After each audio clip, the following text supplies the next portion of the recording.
Vous disiez tout à l'heure, participation, intéressement, ça nous ramène au général de Gaulle.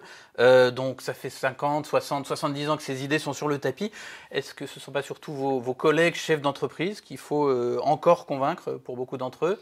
Vous parliez de démocratie sociale, ça suscite souvent des réticences de leur part. Alors c'est très parti. D'abord, il faut que l'État soit stable.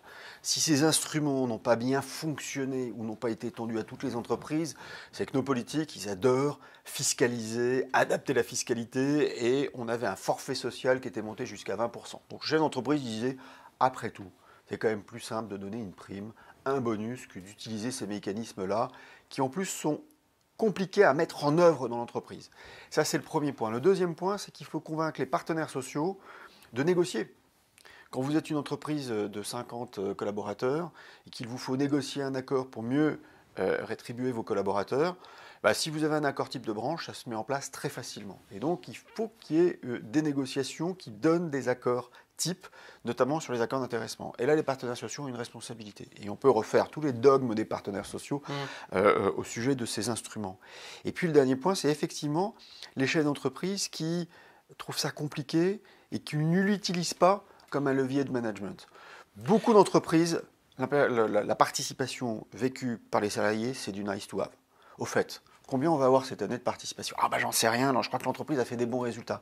Personne n'est en capacité de dire globalement au fur et à mesure que l'entreprise progresse quelle sera la quote-part de participation. Donc il y a une responsabilité entrepreneuriale qui est d'utiliser ces leviers-là comme des leviers de rémunération complémentaire, de participation à la création de valeur dans l'entreprise, mais également comme des instruments de management. Donc c'est ça que vous pouvez dire aux patrons et à leurs actionnaires, puisque finalement ça revient aussi à leur capter une partie du bénéfice dont ils bénéficient sous forme de dividendes eux-mêmes.